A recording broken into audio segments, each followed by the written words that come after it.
Hello guys, and welcome back to Commander, the Great War with our Entente playthrough.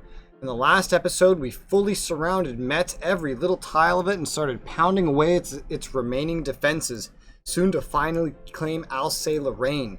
We lost the Belgian armored car, our second to last Belgian unit, which was a loss, not the biggest loss, but definitely something that wasn't so great. But we did, as a result, accomplish the Germans abandoning most of Belgium except for the capital. They've abandoned the super fortress of Liege and made it so that we could easily run up in there and take it.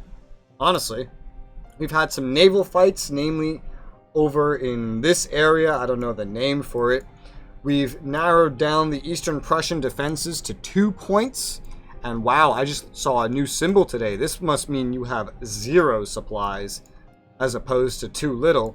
We've had a little bit of back and forth on the Austrian border, and Serbia is going interestingly. They've been very aggressive and they've been moving units all around, but I think we've been having some good turns lately. Let's start in the ocean. Now, we do know that a merchant convoy of Germany is coming from Africa. Don't know where the hell it spawned, but it's on its way, and it's going to come through this channel. Now, I have to make a decision. I can either send a submarine or both back, or I can repurpose some other ships. And honestly, I think I'm going to repurpose some other ships. Yes, I think we can block off this channel pretty well if we utilize these ships up here. Now, maybe that's not the optimal route. Maybe submarines are the optimal route. But I have to make more submarines first, I think. So we're going to head down there towards this thing because, quite frankly, it doesn't know that we would be on our way. It doesn't know this. So let's send one pre-dreadnought down here, one pre-dreadnought down here, and the armored cruiser can fill up the formation. It seems like it's going to come right through here, and it kind of has to. It has to go up and around or right through. And it couldn't reach this port without us seeing it at the end of the day, with one of our 2 fleets anyway. At least, I hope it couldn't. Now that I moved this fleet, it may be able to pull a fast one if it maneuvered just right, but I don't think the AI is going to be so smart to sail all the way around the British Isles, sail all the way down here, and then zoom in at the last moment, especially because this seems to be exclusively neutral AI controlled. Like, it's controlling itself, and it seems to be taking the most direct path to the nearest friendly home port. So it's probably aiming for this, and it's probably going to go straight through here every time, so long as it's not completely blocked off. I actually don't know if it would account for it being blocked off now that I think about it. So we may not even need all 3 ships down here, because I can block it off in just 2 hexes, but we'll have to see how that works. Maybe I can leave the armored cruiser up here eventually, just to see. But for now, it's going to accompany them just to test, so that I can free up the submarines to venture into German waters. Which, unfortunately, they have to go around. Well, I guess it makes sense. I can't just go through their canal. That's not going to work. Now, over here, closer to Russia, this Von Arnold light cruiser level 3 decided it wanted to fight us. And we can still put up a good fight against it. Especially seeing as our Russian is in its home, not home, more like captured waters of Danzig, in a port. Our chances to do damage are pretty great. We could maybe wipe out a German admiral, but certainly another ship, and even one designed to hunt submarines pretty well, due to the fact that we took Danzig and lowered its efficiency pretty well last turn. I'm going to give this a shot. So we used we used the level 1 Russian submarine. Completely wiped out the rest of the opponent's HP and only lost 1 HP as a result. That is really, really good. And now I'm wondering to myself, can a British submarine repair at a Russian port? I looked it up. Well, in game, I just checked the info and I read it. And the answer is yes, it can be repaired in a friendly port. I'm probably going to move the British submarine to go be repaired over here. It'll be close by in case a convoy shows up. That'll be handy. We're going to repair this armored cruiser some more. We're going to keep the dreadnought nice and safe, since dreadnoughts are insanely valuable. for your national morale points. And we will repair the Russian sub next turn while we get 2 more British subs in here, fill in the gaps. Maybe we won't need this many subs in here. I'll figure it out eventually. But it's better, I think, to risk British subs in the day-to-day convoy hunting than it is to risk, you know, the entire northern Russian battle fleet. I'm including the Russian sub, of course. Ideally, I feel like we only really need the Russian sub and 2 British subs in here to begin with. I'm not quite sure. But, again, we will figure that out through trial and error, simply. Well, we can't start to figure that out until, you know, these subs get repaired, until we can replace this with some submarines. Hell, looking up here, 2 subs might be all that's really needed. I really don't know. But there are still other German ships in here, such as this pre-dreadnought and other light cruisers. And even though light cruisers are meant to counter subs, that's the only British naval unit I can get in here to begin with. And they've been pretty effective, even against them, in the right conditions. So we want some overwhelming power here, at least for a little bit. I can definitely see the value of redeploying them over here, though, so that I can redeploy this group up here. For now, we're a little stretched thin, and we're just going to have to make do. I could redeploy some French naval assets, but if I'm being honest, the French can barely keep watch over everything they have to keep watch of. The Italians joining might help, but by that point, we might have a better setup anyway. But a little over 10 turns has just gone down from 15 plus to 10 plus until Italy joins. That is fantastic. The bad news is Bulgaria will join in 20 plus turns, and that's gone down from 25 plus. And the moment they join, Serbia is going to get overwhelmed, which is funny because they only initially joined World War I because Serbia had fallen. So, kind of cheaty of them, of a way to be able to take down Serbia, but, you know, we'll make do. Speaking of Serbia, we have some stuff to figure out in Serbia this turn, with this garrison just getting its fucking throat kicked in. We were going to move this off the front, actually, so it's not too inconvenient that they chose to attack this one. Let's move it to this other location right here. I don't really know what to say other than that. We're going to move the infantry I recruited to go there into that location. Now we have a much more durable defense. Our entire northern border is covered in infantry. That is fantastic. There's only 3 garrisons left on the front. However, Serbians' production, you know, it's not as bad as I remembered it being. +9. I wonder if its production is going up. +41? No, it doesn't seem to be. I must just be managing it well enough by deleting old units I'm not using and such. At least that's what I'd imagine.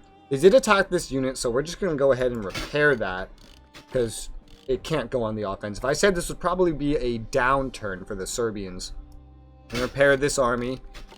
We're going to start repairing this garrison and hope it can get back up to snuff. We have this garrison to throw into places if this one is not ready to be thrown into places. After looking around at anything I could do, I don't think I want to attack anything with Serbia right now. We have some odds to do some things, some places, but they've moved a commander, which buffs a lot of these northern units down here, and an army. So it's going to be hard to attack like anyone. Oh, they moved a second one.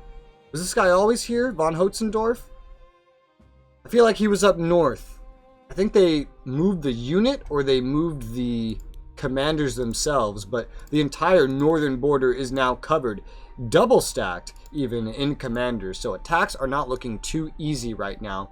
So I think I'm going to take it easy with the Serbians. I'm also not going to make another infantry right now because we're kind of pushing it on production points, and I'd like to get a little bit more before I start throwing it into more infantry. I also want to take a little bit of a break just because we are at 345 manpower now for Serbia. We started at 420. The make or break point for the first debuff to our units is at, let me find the number real quick.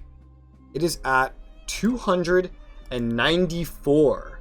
So we're more than halfway to the first debuff point, and I'd like to slow that down. I don't expect Serbia to live forever, right? They're gonna die unless I can win this in the next, 25 turns, let's say. I figure. But I'd like them to keep their strength at least until Bulgaria joins the war. Will I make more infantry? Yes. That will drain the manpower. The manpower will keep being drained on this front. I'm trying to min-max it a little bit to get the most use out of the manpower before Serbia falls. Because if I get the first debuff, and especially the second debuff, even a line of infantry might not hold. A line of Serbian infantry just may not be enough even at that point. I skipped over it last episode, but I'm going to just bring it up over here. So far, the Russian front with the Ottomans is going fantastically. They attack the garrison here. The garrison loses 2 HP. I show up and repair the garrison for no cost. They do it again. They lose more of their own troops. I don't even know if I needed to send this infantry down here. And if this continues like this, then next turn I will deploy this other infantry to the front with Germany and the Austrians, because so far they're making no progress. I'm sure the buff is now helping them from this commander as well, but if they don't pull anything more impressive off in this next turn, because I know they have more than this unit here. I saw more than this unit, and they can't get anywhere too quickly because there's no railroad here that the Ottomans can take to realistically easily deploy anywhere. Their infrastructure is trash. I'm expecting them to come around and start assaulting with another unit. They could certainly get through this small garrison if they did that. But if they're not going to do that, I don't need more troops down here yet. And then that troop will be deployed elsewhere on the Russian front. Down here on the border with Austria, we have a bit of an interesting situation here. First, I'm going to repair the armored train. It's pretty easy. Also going to repair this corps, or garrison, that's been holding the line. Next, they completely abandoned this fortification and railed their unit, their commander, over here. I guess they wanted to spread the buff a little more evenly. I don't know, but it was a stupid idea. Maybe they just feared being encircled, which I guess would be a fair reaction and something I certainly would want to avoid as well if I was them. I'm going to pull a little maneuver on them though. I'm going to take this infantry. I'm going to move it over into their new fortifications that they left me. Because over here, I'm not making much of any progress, honestly. I'm going to redeploy, let's say, this garrison over to where that army was. The garrisons can hold the line just fine by the looks of it. I'm going to take this infantry. We don't have much more room to maneuver over here. We don't have the troops to support that. I'm going to attack the small garrison that they have retreated now. We lost 1 casualty, but we dealt 5. That's fantastic. I was hoping to be able to push this infantry up as a result, but instead we only just did some damage, and so I can't actually move this up right now. I'm going to leave this garrison where it is because I could get dangerously far into their lands or close to Krakow. I don't really know what they have over there, and I don't want to risk it if I don't need to. Instead, it'll just hold the rear just in case. Now, up north, this unit is seemingly completely out of supply, and he's going to die pretty easily. I think I'm going to try to use my cavalry for actually chasing him out rather than my infantry, just to protect. Okay, wow. The infantry can maybe do this without any casualties at all. That puts a little bit of a spin in my plans then, doesn't it? Alright, fine. We'll use infantry to see if we can get a better result here. We'll use Brusilov here. And attack. We lost nothing. We killed 3. Alright, that's a damn good result. I'm pretty happy with that. Also, we have enough ammo to fire our artillery, I believe. So let's go ahead and fire on Königsberg. Very good. They had regained in efficiency because they haven't been doing anything. But it's back down to 7. We're going to go ahead and strafe with the fighters again on them. Their efficiency is down to 6. Very good. We are getting through them. We're not going to get through them supply-wise by the looks of it. That much is not going to happen, unfortunately. I would still like to push some kind of offensive on them this turn, so I'm not going to finish off this infantry with Yudenik here, because he's my best option for attacking. So we are going to finish it off with just a cavalry. And let's use the already injured one. How about that? And perfect. We killed them. Another German infantry down in a very efficient manner, and we didn't even lose anything. And so I will just use this cavalry to move forward and claim the location. We will need a garrison to sit on Danzig. That much is certain. So I might as well take the one that's on this front and move him over there so that he can chillax and rest there, and we can put an infantry in his place so we can focus more on taking Königsberg. Infantry-wise, looks like this is the only one currently available for the job. So he will move forward to Königsberg. I keep talking about efficiency, so I just want to look at the kills to make sure I am actually being efficient. So let's take a look. The Ottomans have only killed 5, and those were mostly inconsequential, honestly. But let's include it. The Germans have killed 155, the Austrians 123. So we're looking at a little under 300 here. And this is just infantry. The Germans have also killed like 34 naval power, but that's also less consequential. We can see 4 arty kills as well. Ah, yes, that's from them strafing my arty. The Russians have killed 98 enemy infantry, have killed 10 enemy arty, and 19 enemy ships. Okay, pretty good for one country. The Brits have killed 45 enemy ships, and that's about it. Okay, not bad. The Belgians have killed 14 infantry. Okay, not bad for a dead nation, I guess. The Serbians have killed 83 infantry. Very impressive, considering it's Serbia. France has killed 76 infantry and 14 air. By the looks of it, in terms of raw infantry kills, we are almost, I believe, at their total kills. Throw in artillery and the aircraft, which are pretty valuable, and I believe we have matched or even surpassed their kills. Throw in naval kills and the consequences like permanent kills, and I think we have well surpassed them. So I think overall, even though my initial assaults in order to surround and wear down at certain enemies may not be the most efficient, I think overall we are winning both in strategic gains and in our actual manpower retention and otherwise gains. You may have an opinion of this on your own. Let me know if you disagree with me, but I think we're actually doing well, not just strategically, but also man to man. So we need to see what progress we can make now over in Königsberg. Let's start with the Warsaw force, which seems to be the army that I just moved up. They are in good condition, their efficiency is fine, yep, they're within range of the buff. Let's use them to try to dislodge the Königsberg army a little bit, which has 6 efficiency currently. We lost 1, but we dealt 1. That's a good, even exchange. They're at 9, they lost no efficiency. Now let's try with Udenik, because he also has pretty good odds here. We lost 2, we dealt 1. That is an unfortunate trade in that case. However, for Königsberg, I don't think it's too bad considering they're just very well entrenched here and it's hard to make this go any other way. And now other things are starting to look better as well. Now we can attack with this infantry. We lost 2 and dealt 1. I really wish it would improve a little bit more. Maybe if I went slower. The problem is they're able to repair through small amounts of damage here very easily. So I need to keep up the pressure, even if the pressure doesn't end up being entirely KDR friendly. The overall gain we've seen by these tactics, as I just spoke about in my talk about efficiency, seems to have worked well for us so far. We will use the armored train. We lost 1, they lost 1, the numbers drop, and they are down to 5 efficiency. I think we're making progress. It's not the easiest progress, but I think we're making progress. This garrison here is going to be the one that I leave at Königsberg, so he's going to have to stay by. I don't need to hold as much of a front as I have here because, you know, Danzig is taken now. I'm actually going to pull this garrison back a touch, just so we're holding a frontage here.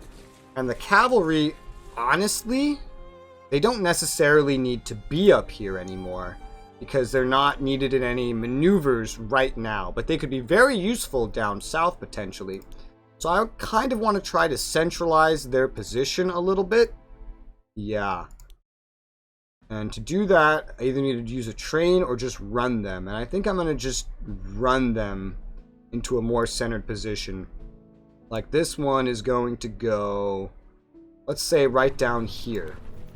I guess I could redeploy this train for now. Yeah, I'm going to move the train forward to this crossroads over here in order to defend a little bit more forward and maybe keep them scared off, since the trains are a little less versatile, but they're goddamn fantastic at what they do. This cavalry will also go south, right to where this train was located. We can see that there's actually a pretty well-entrenched infantry unit staring at Warsaw from not too far away. Okay, I want to move this cavalry eventually as well. I kind of want to get it south, or just, like I said, centered so it can react to any opportunities.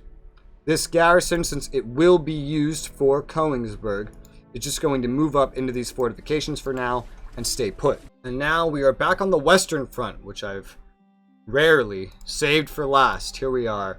Metz still needs to fall. They're down to 8 men currently after surely repairing and 7 efficiency. We've been pushing pretty hard and pretty inefficiently, just like pushing for Konglomerat.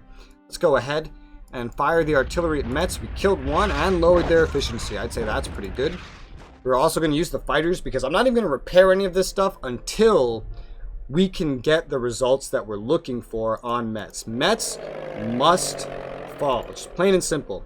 Sadly, that did not lower their efficiency, maybe due to my reduced overall manpower for this fighter.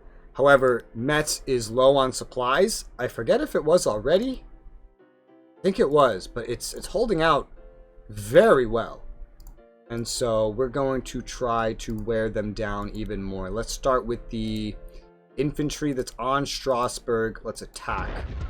We lost none and we dealt 2. That is nice. That is fantastic. Way better than I was hoping for, in fact. So let's carry on with our more troubled and less well-positioned infantry now. Starting with you. We killed 1. We lost none. Okay. And now you. We killed 2. We lost none. This is going fabulously. 1 more attack and we should have Metz. I think I'll use this unit that's receiving a double buff right now from the commanders. We'll go ahead and attack Metz, and bam, just like that. We now own Metz the moment I step a garrison on it. Speaking of garrisons, I'm going to take this garrison and go let him sit on Nancy, as all garrisons do. I will not declare war on Switzerland. Just because I click on Switzerland doesn't mean I want to declare war on them. I will take this garrison and I will move it into Metz, which it will hold and take. Metz is captured. This is such a special event that they literally titled it Special Event, that Metz has fallen. Entente forces have captured the mighty fortress of Metz, and mighty indeed. 18 entrenchment. They will literally never take this back. I hope I don't come to eat those words, though. Now for Belgium. First off, they have handed us the super fortress of Liege, so I will be obliged to step a garrison onto Liege and take it for myself and enjoy that hot diggity 14 entrenchment. Now they literally cannot stop me from cutting off Brussels to anything. Brussels will have to supply 2 infantry, including one of their generals. They have just turned Brussels into Metz. They have turned it into Königsberg and Danzig. This will be another instance of 2 German infantry falling. I can guarantee it. I can almost guarantee it right now. While I do have the ability to start pushing into southern Germany here to try to deal some real big damage, I don't think I'm actually going to do that, because that would leave me with a weird border and it would be too hard to maintain as it sloped inwards on itself. I will let them maintain their little defensive line here, and instead I will reroute troops north from this giant blob to try to take full advantage of and take over Belgium, because if I do, then I actually gain access to more troops. I gain access to this infantry, the BEF, the CEF, and even these garrisons.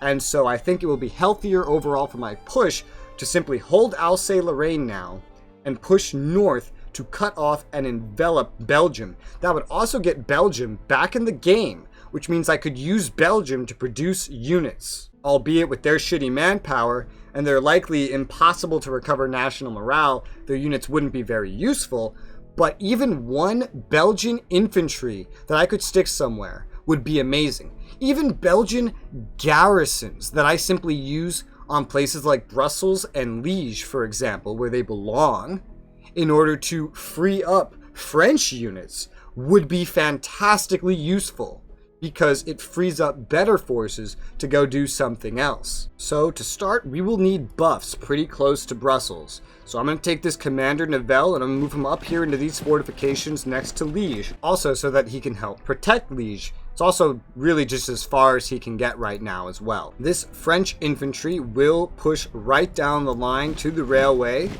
to help surround the enemy forces here. The British unit, well, let's see here. The British unit will also move up. We need to get their supplies to run out before we really go big on attacking. And their supplies will run out if we surround them. They have too many units for one city to support. Getting around them, however, is not going to be the easiest thing. Well, first and foremost, I do have another general, General Joffrey here.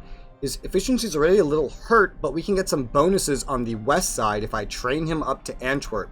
So I'm actually going to go ahead and do that. Also because it's impossible to get him out of here without a train unless I move some other units. Problem is all these units have already moved or attacked. So this is just the simplest way to do it. So I did it. We are going to make sure to keep this artillery protected though, because that is going to be important. I'll probably do it with this garrison here. We'll just move it back from where it is, I think. Well, honestly, they're not going to push down south anyway. And this garrison is currently doing a pretty good job at splitting their rail line capacity to stop them from traveling like this and vice versa. So he might actually just stay there. So the BEF is just going to push forward just a touch right here. The CEF is going to go right up into the enemy's faces in Brussels. This garrison is going to move up here. They may choose to attack this garrison. I'd be very surprised if they didn't choose to attack this garrison because of it. But at least it will distract their attention. And this garrison is going to move up here, providing them another target, but also further surrounding them. They may try to escape. This AI does some pretty unpredictable things, I feel like. Usually things that are worse for it than are worse for me. So we leave them this little escape route for now. They may try to leave. But if they don't, they're going to get cut off here. They're going to run out of supplies. I wonder how many supplies can travel through here. I guess infinite, huh? Because I can't cut this off this turn, unfortunately. I've gone ahead and moved the infantry north of Metz to right here to get him in on the action. If I can replace the garrisons with more infantry, that'll be fantastic. And once this all falls, I spread the infantry down the line. We push east. And it'll be pretty good. We still have enough infantry over here, I think. We have 1, 2, 3 over here right now. We have way more than 3 up here. 1, 2, 3, 4, 5, 6 actually. But we can fix that very easily. But for right now, this is going to turn into more of a defensive operation down south. And despite the weird positioning of it, I am going to leave this cavalry here. He now has a chance to escape anyway. If I don't move him, he'll regain efficiency. If he gets attacked, he distracts these infantry. I just don't want them pushing into Alsace-Lorraine, and I don't want them pushing west. So I feel like he's doing a pretty good job at keeping them at bay for now. For Great Britain's production, I see a couple things we could do. Namely, I know for a fact we will need more submarines. At least one more submarine. So I'm going to purchase another submarine right now.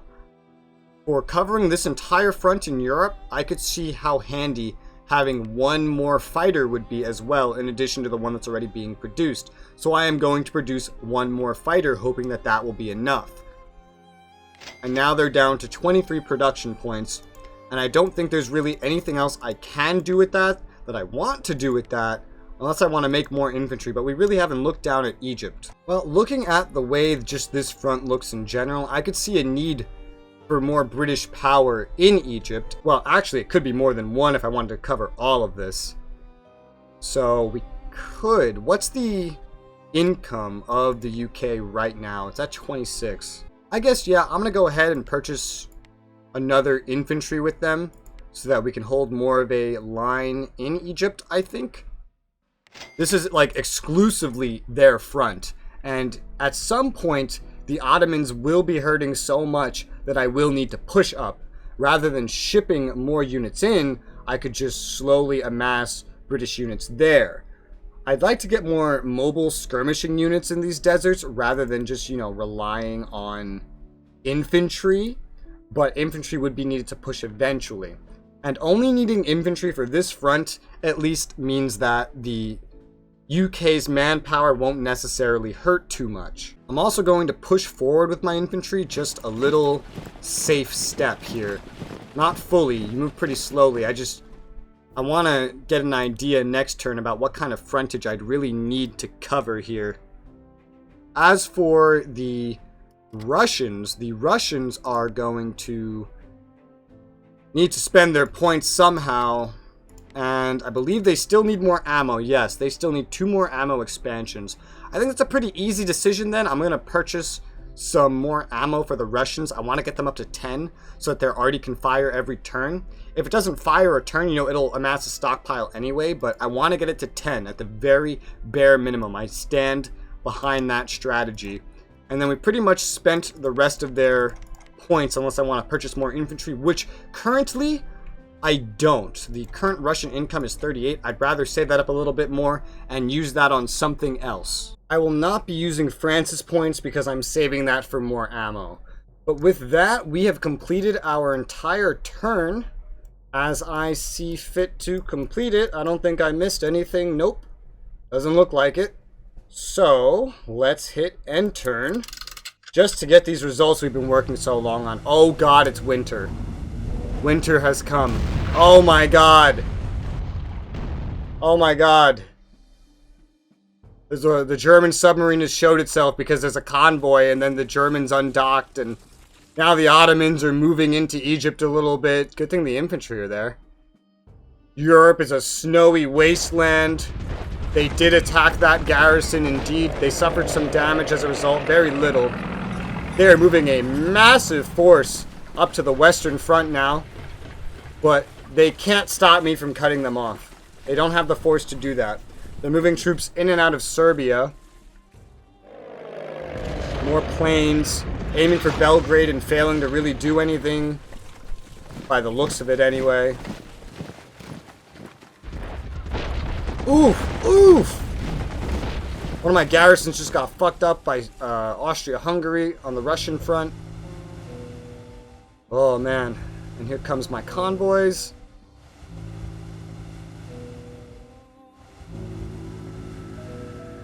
And that's the turn. The winter season has begun. I'm going to guess attacking and supply is going to be pretty difficult right now.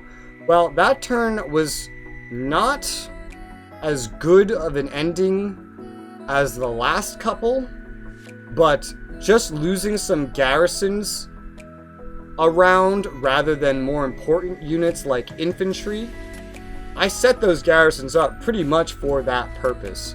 And we've had some good strategic gains right now. I don't think the Entente ever did anywhere this well in the entire war until the end of it, let alone in December of 1914. We have a nice, good, full episode though, so for now, thank you guys very much for watching, and I'll see you on the next one.